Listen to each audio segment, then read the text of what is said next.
हमने पिछले हफ्ते हमने देखा, अब पिछले महीने हम देख रहे थे कि कैसे सत्य हमें आजाद करता है। हालेलुया। पर वो आजादी कलीसिया हमें हमारे हिसाब से चलने के लिए नहीं मिली है। हालेलुया। वो आजादी है ना, हमें हमारे हिसाब से चलने के लिए नहीं मिली है। तो इस महीने का ना एक शीर्षक हमें मिला है, प्रभु ने दिया है। हालेलुया। शीर्षक कहता है कि ओवरकमिंग ऑब्स्टेकल्स, बाधाओं को लांघना। हालेलुया। ये महीने हम इस शीर्षक पे बात करेंगे, ओवरकमिंग ऑब्स्टेकल्स। और उसका वचन मैं आपके लिए पढ़ना चाहूंगा, कोई हिंदी में हमारे लिए पढ़ेगा। दूसरा कुरिन्थियों का 12 अध्याय का 9वां वचन, 2 कोरिन्थियंस 12 उसका 9, कोई हिंदी में हमारे लिए पढ़ेगा। पर उसने मुझसे कहा, मेरा अनुग्रह तेरे लिए बहुत है, क्योंकि मेरी सामर्थ निर्बलता में सिद्ध होती है। इसलिए मैं बड़े आनंद से अपनी निर्बलताओं पर घमंड करूंगा कि मसीह की सामर्थ मुझ पर छाया करती रहे। आमेन। हालेलुया। Thank you brother. हम छोटी सी प्रार्थना करके आगे चलेंगे। प्रभु, हम इस वचन को आपके हाथ में सौंपते हैं पिता। हम कहते हैं पिता, आपका अनुग्रह, आपका ग्रेस हमारे लिए काफी है। कलीसिया अपने मुख से कहे कि प्रभु आपका अनुग्रह, आपका ग्रेस हमारे लिए काफी है। हाँ पिता, हम इस वचन को आपके हाथ में सौंपते हैं पिता। जो भी आपने इस वचन में रखा है हमारे लिए, आज हमसे बातें करिएगा। प्रार्थना यीशु के नाम से करते हैं, आमीन आमीन। कलीसिया, ये पौलुस है।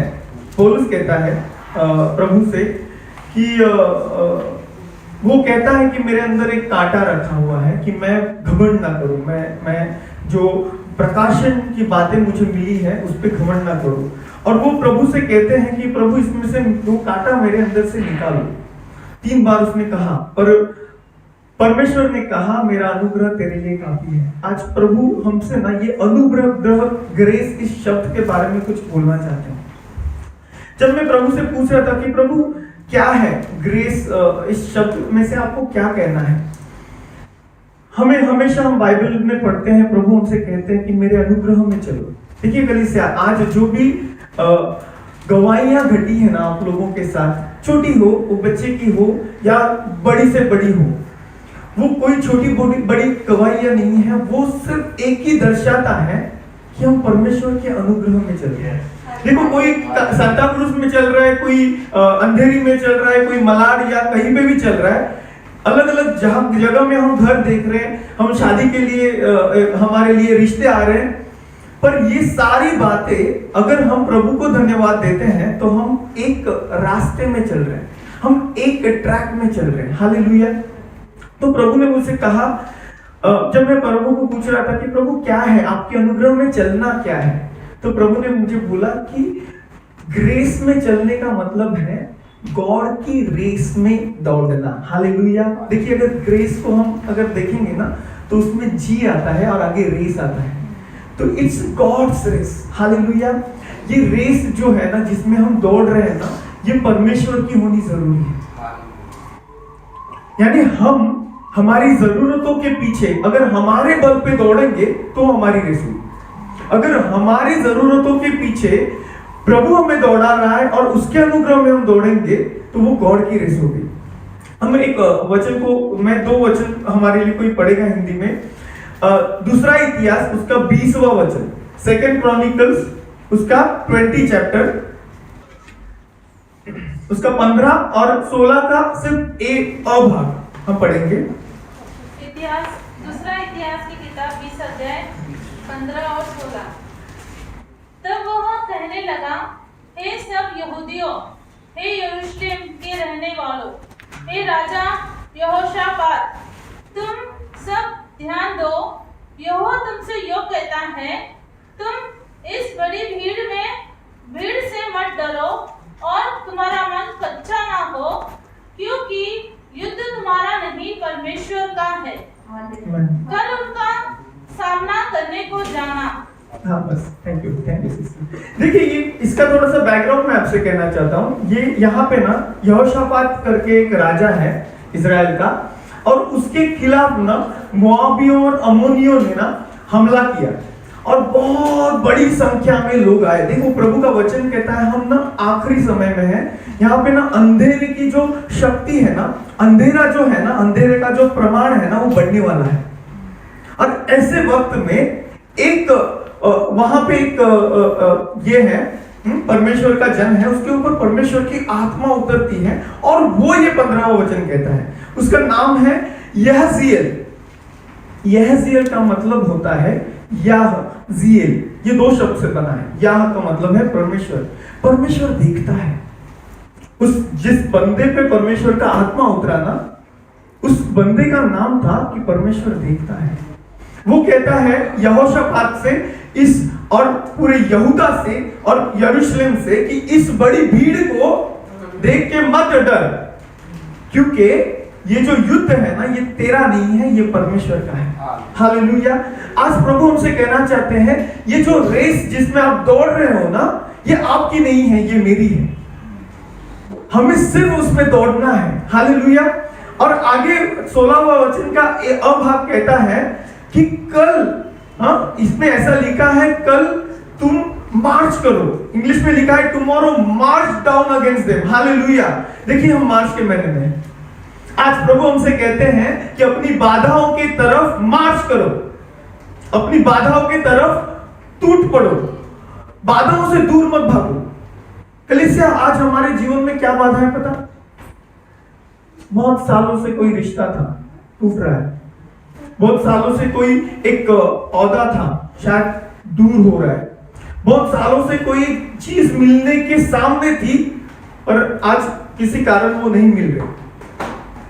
आज प्रभु हमसे कहते हैं जो परमेश्वर ने आपके जीवन में रखा है, उसके बीच में अगर कोई बाधा आती है तो उस बाधा की तरफ बढ़ो। हालेलुया। देखिए इस रेस के रेस, ये जो शब्द है ना, ये जो दौड़, ये जो शब्द है ना, आज हम उसमें से कुछ देखेंगे। उसके पहले आर के बारे में हम कुछ देखने वाले हैं। रेस का पहला जो आर है ना वो दिखाता है रोड ट्रैक, रेस का ट्रैक, रेस ट्रैक। जो परमेश्वर की रेस है ना उसमें पहले सबसे पहले आर है और उसका मतलब है रेस ट्रैक, परमेश्वर के मार्ग में दौड़ना। हालेलुया। देखिए हम अक्सर देखते हैं हम क्या करते हैं सब। एक बंदे को मैंने पूछा था कि प्रभु के वचन कलीसिया में आते थे और मुझे बोलते कि मेरा ना ब्रदर, मुझे मेरा एक ही है मैं कि मुझे ना पैसा कमाना है, मुझे पैसा कमाना है। कोई बोलता है कि मुझे एक रिलेशनशिप चाहिए।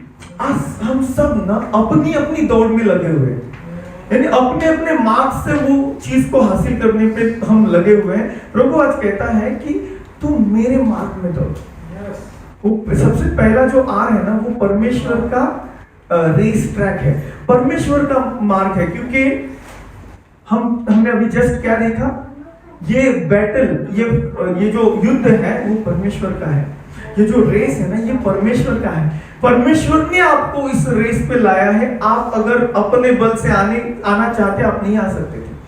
आप और मैं इस जगह पे ऐसे इकट्ठा अपने बल पे नहीं हो सकते थे।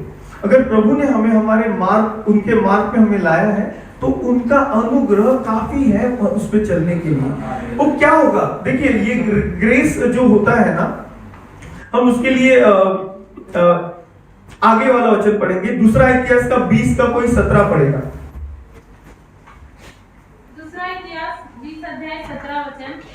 इस लड़ाई में तुम्हें लड़ना न होगा, हे यहूदा और हे यरूशलेम में ठहरे रहना और खड़े रहकर यहोवा की ओर से अपना बचाव देखना, मत डरो और अब तुम्हारा मन कच्चा न हो। कल उनका सामना करने को चलना और यहोवा तुम्हारे साथ रहेगा। आमीन। हालेलुया। देखिए कलीसिया, हमारा परमेश्वर ना घर पे बैठ के देने वाला परमेश्वर नहीं है। वो कहता है कि तुम्हें लड़ना नहीं पड़ेगा पर चलना पड़ेगा। यानी परमेश्वर के मार्ग में हमें चलना पड़ेगा, पर हमें हमारे बल में वहां पे कुछ लड़ना नहीं है, हमारे बल में हमें कुछ नहीं करना है। जैसे अभी हमने गवाहियां देखी कि बस हम प्रार्थना में बने रहे। जैसे बहन ने कहा कि जितना हम रुकते हैं उतना परमेश्वर का बड़ा महिमा देखते हैं।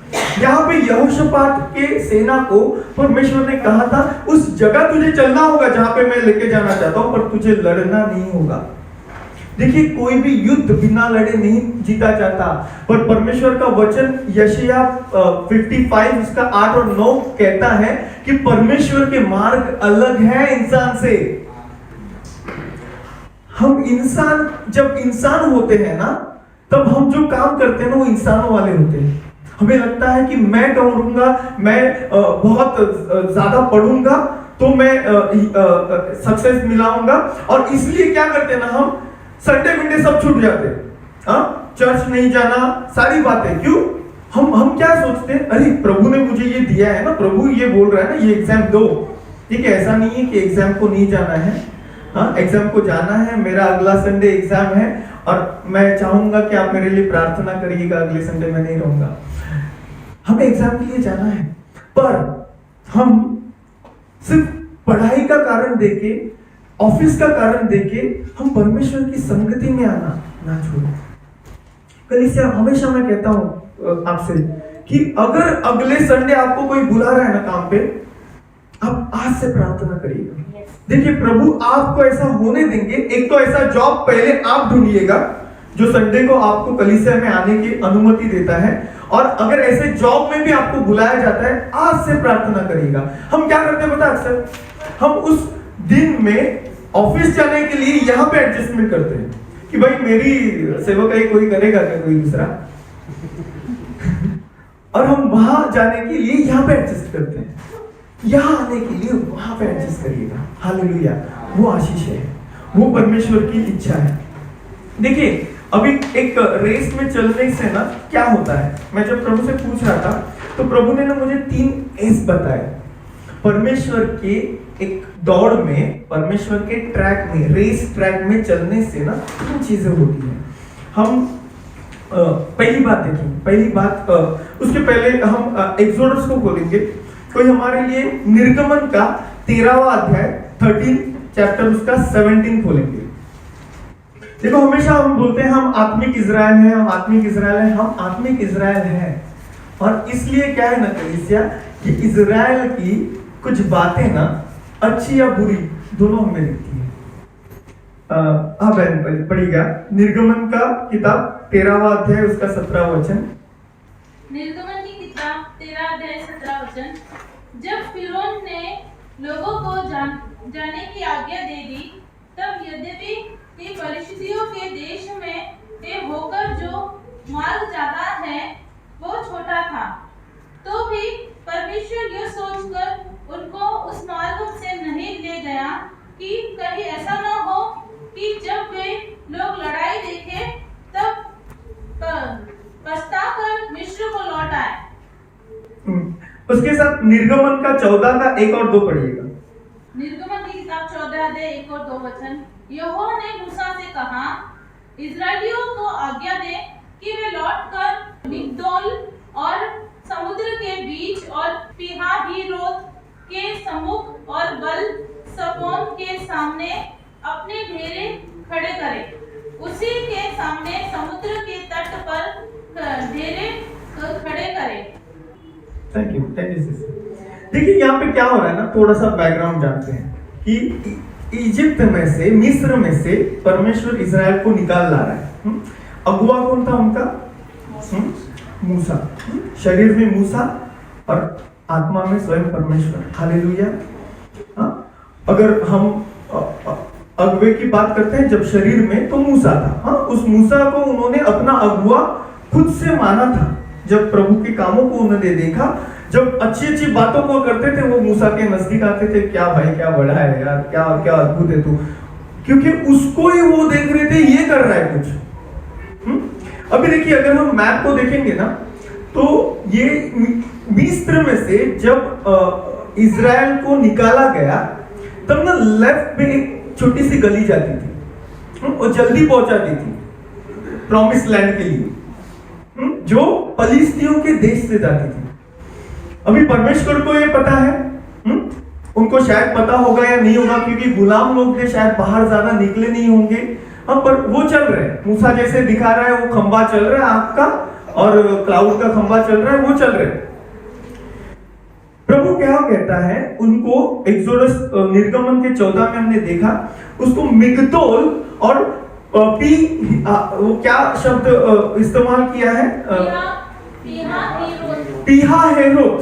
देखिए मिगदोल और पीहा हेरोत समुद्र के बीच में ना, बाल जेफोन के अपोजिट उनको ना परमेश्वर ने आने के लिए कहा। हालेलुया।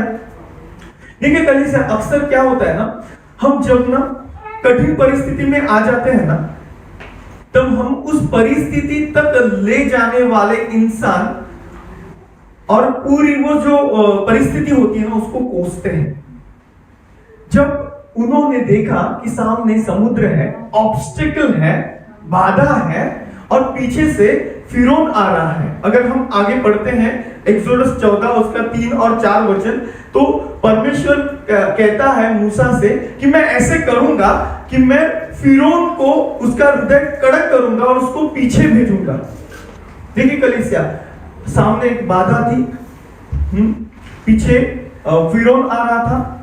इस वचन पे मैं जब मनन कर रहा था इन शब्दों पे, तो ये जो बाल जेफोन करके ये है ना, शब्द है ना, ये ना अमुन जो इजिप्तियों के जो मिस्री है ना, उनकी देवता है, उनकी देवता के समान माना जाता है बाल जेफोन। देखिए सामने इस इजिप्तियों की यानी मिस्रियों की देवता को देख रहे हैं, देवता जैसा जो पर्वत था, और पीछे फिरौन आ रहा है। यानी फिरौन जिसको अपनी देवता मानता है, जहां से उसको शक्ति मिलती है, ऐसे इजराइलियों को लगता है, वो उस बीच में ना फंस गए थे और तभी कुड़कुड़ाने लगे। और सबसे पहले उन्होंने अगर किसी के विरुद्ध बलवा किया तो परमेश्वर के विरुद्ध। अब बाद में वो मूसा को जाके बोलते हैं, क्या वहां पे कब्रें कम थी जो तू हमें यहाँ पे लेके आया? देखिए कौन थे ये इस्राएली जो परमेश्वर की स्तुति करते थे, जो उसके अगुए को बहुत अच्छी बातें कहते थे। कलीसिया, अक्सर ऐसा हो सकता है, प्रभु हमसे बात करते हैं, कठिन परिस्थिति में ना, कठिन परिस्थितियां जब आती है ना, हम उन अच्छी बातों को भूल सकते हैं जो हमारे साथ घटी थी। हम उन लोगों को कोस सकते हैं, हम उन अगुओं को कोस सकते हैं। इजराइल हमेशा कठिन परिस्थिति में काफिर बन जाता था। हम कठिन परिस्थिति में काफिर बन सकते हैं। ये उस परिस्थिति में शत्रु कर सकता है। देखिए क्या हुआ, हम आगे देखेंगे एक्सोडस 14 का यानी निर्गमन 14 का 10 और 10 से 12 कोई पढ़ेगा हमारे लिए। हाँ, निर्गमन 14 उसका 10 से 12। निर्गमन की किताब 14 अध्याय 10, 11, 12। जब फिरौन निकट आया तब इजराइलियों ने आंखें उठाकर क्या देखा कि मिस्री हमारा पीछा किए चले आ रहे हैं, और इजराइली अत्यंत डर गए और चिल्लाकर यहोवा को दुहाई दी। और वे मूसा से कहने लगे, क्या मिस्र में कब्रें न थी जो तू हमको वहां से मरने के लिए जंगल में ले आया है? तूने हमसे यह किया कि हमको मिस्र से निकाल लाया। हालेलुया। क्या हम तुझसे मिस्र में ही बात न करते रहे कि हमें रहने दे कि हम मिस्रियों की सेवा करें? हमारे लिए जंगल में मरने की अपेक्षा मिस्रियों की सेवा करना अच्छा था। देखिए जब वो ऐसे परिस्थिति में इजरायली आ गए ना, तब उनकी नजर है ना फिर से उस चीजों में गई जिनको वो सुरक्षा समझते थे, पर वो ये भूल गए। पता है क्या हुआ उस दिन? वही इजरायली, उनका एक अगुआ है ना, वो आगे चल के, अगर हम व्यवस्था विवरण का 32 का 9 से 10 पढ़ेंगे, हम वहां पे जाएंगे नहीं, पर उसमें लिखा है कि परमेश्वर ने याकूब को अपनी आंख की पुतलियों के समान रखा, यानी God kept Jacob as apple of his eyes. देखिए ये वो मूसा है जो उनका ही एक अगुआ है, और उसको ये बात याद रही। याकूब कब था? बहुत पहले, ये जो मिस्र से छुड़ाए जाने के बहुत पहले याकूब के परमेश्वर ने याकूब को अपनी आंख की पुतली की तरह, देखिए हम हमेशा गाते हैं, हम गाने को गाते हैं, खतरों और सब मुसीबतों से आंख की पुतली जैसे संभाला मुझे।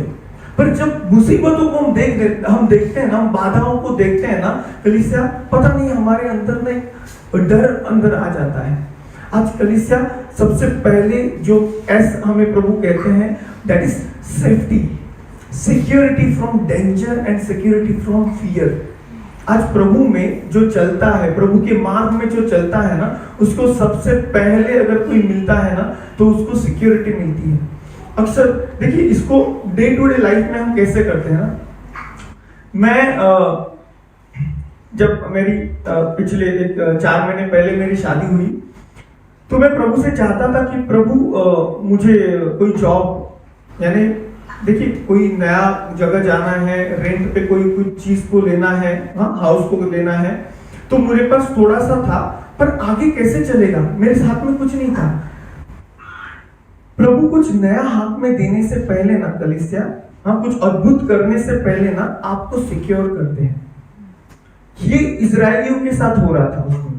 देखिए वो जब वो बाधाओं को सामने देखते हैं ना, तब वो ये नहीं समझ पाए कि इससे बड़ा खतरा उनको फलिस्तियों से था। यानी हम कभी कभी शॉर्टकट को लेना चाहते हैं, और हम चाहते हैं, हम देखते हैं उसको सामने किसी ने वो लिया है और वो सक्सेसफुल हुआ है, प्रभु मुझे क्यों नहीं लेके जा रहे वहां से? उसमें आपकी और मेरी भलाई है, उसमें आपकी और मेरी सेफ्टी है। प्रभु आज चाहता है हमें कि हम, हमारी नजर को जो सेफ्टी लगती है ना, सुरक्षा लगती है ना, वो मार्ग से ना जाए, हम उस मार्ग पे चले जो शायद हमारे, देखिए हर कोई बात जिसको हम समझ नहीं सकते ना, हमारे लिए वो डेंजर लगती है। हमारे जीवन में अगर कोई भी बात, अगर मैं यहाँ पे भाई को कहूंगा कि भाई इस खिड़की से आप उतर जाओ, तो डर जाएंगे, क्या अभी क्या बोल रहे हैं, अभी तो प्रार्थना किया था कि प्रभु की ओर से आएगा, क्या पता ये भी प्रभु की ओर से नहीं है, और डर जाएंगे, वो बोलेंगे चलो मैं जाके आता हूँ, बाद में देखते हैं। देखिए ये ऐसा ही उस दिन कुछ हो रहा था, जब वो उस समुद्र के सामने आए ना, तो उनके लिए ना रास्ता नहीं बचा था। पीछे से फिरौन आ रहा है और सामने वो उस बाल ज़िफ़ोन के देख रहे हैं कि ये फिरौन इसको एक देवता की तरह मानता है, आज हम पूरी रीति से कुचले गए। और ऐसे वक्त में परमेश्वर क्या करता है, परमेश्वर आगे मूसा को कहता है कि तू क्यों मुझसे प्रार्थना करता है, तू सिर्फ उनको आगे चलने के लिए कह। ऐसे वक्त में भी मूसा को परमेश्वर कहता है कि उनको आगे चलने के लिए कह, क्योंकि उनके लिए वहां पे क्या है कलीसिया, दूसरा एस, उनके लिए वहां पे सक्सेस है। हालेलुया। उस बाधाओं को लांघने के लिए परमेश्वर ने हमें बल दिया हुआ है, उस बाधाओं में हमारा सक्सेस है कलीसिया। हम उस बाधाओं को देखो, अगर ओवर पावर का हम करेंगे ना, उसका शब्द देखेंगे ना, अर्थ देखेंगे ना, तो ओवर पावर का मतलब होता है कि उस बाधा पे भारी होना, या जो भी आपके जीवन में जो संकट है ना, उसमें से अच्छा निकालना। आपने कभी मधुमक्खी का छत्ता देखा है कलीसिया? उस मधुमक्खी के छत्ते में बाधा क्या होती है? उससे मधु निकालने के लिए बाधा क्या होती है? मधुमक्खी। पर आपको पता है ये मधु है ना, उस मधुमक्खी में से ही आता है। अगर आप बोलोगे कि मधुमक्खी रहे ही ना वहां पे, तो आपको मधुमक्खी का छत्ता तो मिलेगा, मधु नहीं मिलेगा। आपको पता है जब मधुमक्खी अपने छत्ते को बदलते हैं ना, तो वहां से वो उस मधु को ट्रांसफर कर देते हैं। आपको मधुमक्खी का छत्ता तो मिलेगा खाली वाला। यानी अगर किसी बाधा को आप देख रहे हो ना, वो बाधा आपके लिए अपॉर्चुनिटी है। वो बाधा जो चीज आपको डरा रही है ना, उसी को ओवर पावर करके आपको सक्सेस मिलने वाला है। आपका जो यश है ना, वो उसी में हो। वो मधुमक्खी अगर रहेगी वहां पे, तभी वहां पे मधु है। आप बोलोगे कि नहीं भाई अभी 2 महीने के बाद वो मधुमक्खियां चली जाएंगी, उसके बाद वो मधु ले लेंगे। ऐसा नहीं परमेश्वर के राज्य में। उस बाधा के बाद सक्सेस थी। देखिए वहां पे क्या है ना, जो परमेश्वर के मार्ग में चलता है ना, प्रभु उसको एडवांस में बताते हैं। कोई हमारे लिए पढ़ेगा एक्सोडस का 14 उसका 15 और 16, निर्गमन 14 उसका 15 और 16। निर्गमन की किताब 14 अध्याय 15 और 16।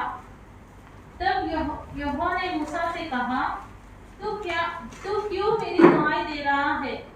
इजराइलियों को आज्ञा दे कि यहाँ से कुछ करे, और तू अपनी लाठी उठाकर अपना हाथ समुद्र के ऊपर बढ़ा, और वह 2 भाग हो जाएगा। तब इजराइली समुद्र के बीच होकर स्थल पर चले जाएंगे। आमीन, हालेलुया। देखिए यहाँ पे क्या है ना, मूसा को परमेश्वर ने आज्ञा दी कि तुझे सिर्फ इतना ही करना है। उनको पहले आगे भेज। देखो तब तक मूसा को भी पता नहीं था क्या होने वाला है, पर मूसा को इतना पता था, जब परमेश्वर ने कहा ना, उसके पहले एक वचन में प्रभु ने कहा कि आज मिस्री मेरी महिमा देखेंगे। आज वो जान लेंगे कि मैं परमेश्वर हूँ। यानी जब वो उस तट पे था ना, तो मूसा उस समुद्र के बीच में से अपनी जय को देखने पाया, जो मिस्री इजरायली नहीं देख पाए, पर मूसा देख पाया, क्योंकि वो परमेश्वर के वचन में उसके मार्ग में चलने वाला था। कलीसिया, आज हम जब हमारे संकट में, बाधाओं में है ना, तो हमें ये जानना जरूरी है, अगर आपको ये विश्वास है कि आप परमेश्वर के मार्ग में हो, तो उस बाधा में आपको सक्सेस दिखना जरूरी है। जब यूसुफ था, यूसुफ ने उस सक्सेस को कब देखा पता है? यूसुफ अपनी सक्सेस को गड्ढे के अंदर से और एक कारावास के भीतर से देख पाया। देखिए यूसुफ जिस रीति से उस गड्ढे में से और उस कारागृह में से बाहर जाता है, अपने भाइयों को कहता है कि अपने मन में कोई गिल्ट रखो ही मत, अफसोस करो ही मत, ये परमेश्वर ने किया था कि हम सब जाति को वो बचाए। और ऐसे ही यीशु ने उस क्रूस के बीच में से परमेश्वर की महिमा को देखा, और उस डेथ, वो जो स्पिरिचुअल डेथ है, उसको उसने हरा डाला। कलीसिया, अगर आज हमारे जीवन में हमें विक्ट्री चाहिए ना, तो उस बाधा की तरफ बढ़ के हमें उसको बीच में से चीर के जाना होगा, और उसके लिए बल हमें परमेश्वर देने वाले हैं। देखिए उस दिन इजरायलियों को कुछ नहीं करना पड़ा।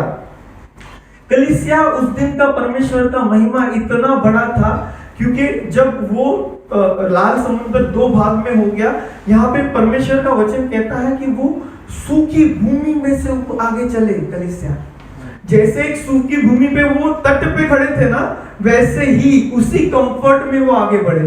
परमेश्वर के अंदर हमें कंफर्ट है, परमेश्वर के अंदर हमें विक्ट्री है, हमें सक्सेस है। और तीसरी बात जो आज प्रभु कहना चाहते हैं, जो परमेश्वर के मार्ग में चलता है, उसके रास्ते में चलता है ना, उसको परमेश्वर का सुपुत्र कहा जाता है, सनशिप। यहाँ पे हम कह सकते हैं कि वो लायक बेटे का दर्जा मिलता है। देखो सुपुत्र और पुत्र में फर्क होता है। सुपुत्र यानी एक लायक बेटे का दर्जा मिलता है। कलीसिया, क्या पता, आपको अपने बाइबल पढ़े होंगे तो आपको पता चला होगा, ये जो भी कुड़कुड़ाने वाले लोग थे ना, वो नहीं गए उस पार, वो नाश हो गए उस विल्डरनेस में, जिन्होंने भी परमेश्वर के और मूसा के खिलाफ कुड़कुड़ाया था, क्योंकि वो ना परमेश्वर के, यीशु के प्रेरणा को समझ नहीं पाए। बाइबल में कहीं ऐसा नहीं लिखा है कि उन्होंने रिपेंट किया। आज परमेश्वर ने उसके पुत्र में हमारे लिए पश्चाताप का और उस पाप का क्षमा रखा है। देखिए हम देखेंगे, अगर मूसा के जीवन को देखेंगे ना, तो व्यवस्था विवरण का 34 चैप्टर का 9 और 10, 34 का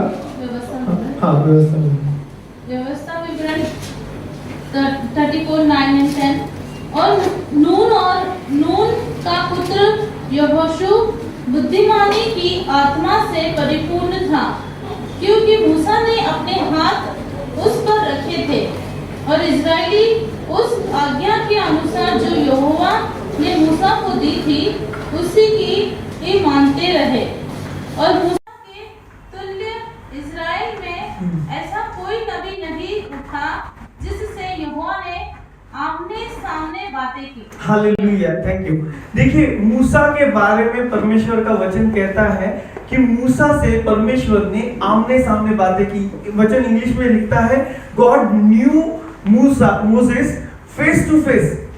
देखिए, हम ये जानते हैं कि मूसा परमेश्वर का मुख नहीं देख पाया था, वचन कहता है, पर परमेश्वर ने मूसा को अपनी उपस्थिति में आने का मौका दिया।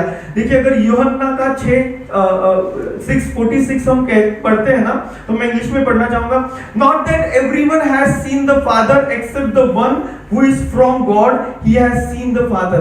प्रभु यीशु कहते हैं कि हर कोई परमेश्वर को नहीं देख सकता, जो परमेश्वर की ओर से है, जो परमेश्वर का पुत्र है, वही परमेश्वर को देख सकता है। जो परमेश्वर के यीशु के लहू से शुद्ध हुआ है, जो परमेश्वर के वचन में चलता है, उसके मार्ग में चलता है, वो ही परमेश्वर को देख पाएगा। और उसी को ही परमेश्वर कहता है कि मैं इसको जानता हूं। देखिए, कलीसिया प्रभु का वचन एक जगह कहता है कि वो जो आखिरी का दिन होगा ना, उस दिन हमारी गवाही नहीं मैटर करेगी। आज हमारी गवाही कि यीशु प्रभु है, ये मैटर करती है। जिस दिन प्रभु के सामने आएंगे ना, उस दिन प्रभु की गवाही मैटर करेगी। जब प्रभु कहेंगे कि हाँ, ये मेरा बेटा। अच्छा, स्वर्ग में हमें एंट्री या परमेश्वर की प्रेजेंस में हमें प्रभु जब पहचानेंगे तब मिलने वाला है। और इसलिए प्रभु का वचन आज हमसे कहता है कि मेरे रेस ट्रैक में, मेरे मार्ग में चलो। परमेश्वर की मार्ग में हमने क्या देखा? सबसे पहले तो सुरक्षा है। दूसरी बात हमने देखा, परमेश्वर के मार्ग में सुयश है, सक्सेस है। और तीसरी बात, परमेश्वर के मार्ग में चलने से हमें सुपुत्र का दर्जा मिलता है। हालेलुया। कलीसिया, हम बहुत प्रिविलेज्ड हैं, हम इतने परमेश्वर में, हम लकी ये शब्द का इस्तेमाल नहीं करते, और अगर करते हैं तो प्लीज करना बंद कर दीजिएगा। बाहर की दुनिया करती है, लक पे बिलीव करती है, हम लक पे बिलीव नहीं करते। वी आर ब्लेस्ड, हम अनुग्रहित हैं कि हमारे परमेश्वर हमें चाहते हैं। हम लकी ड्रॉ से नहीं निकाले गए। हम लकी ड्रॉ से एक बक्से में से लकी ड्रॉ जैसे निकलता है ना, हम वैसे नहीं निकाले गए। जो हमें चुनने वाला परमेश्वर है ना, वो हमें भली बात करता है। हालेलुया। आज हम उसके मार्ग को जान पाए, ये सबसे बड़ी उपलब्धि है हमारे लिए, ये सबसे बड़ी ग्रेस की बात है।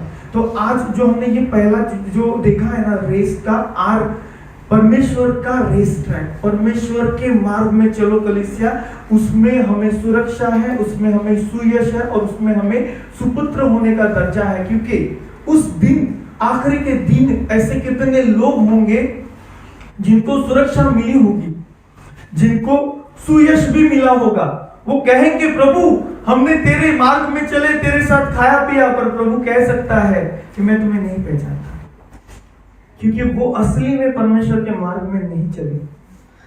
ये तीसरा चीज बहुत इंपॉर्टेंट है कलीसिया। शायद ऐसा हो सकता है कि आपको सक्सेस थोड़ा कम मिले, शायद ऐसा हो सकता है कि आपको सिक्योरिटी थोड़ा कम मिले, थोड़ा मार भी खाना पड़े, पर ये जरूरी है कि जिस दिन हम प्रभु के सामने खड़े हैं, प्रभु बोले मेरा पुत्र आया। हालेलुया।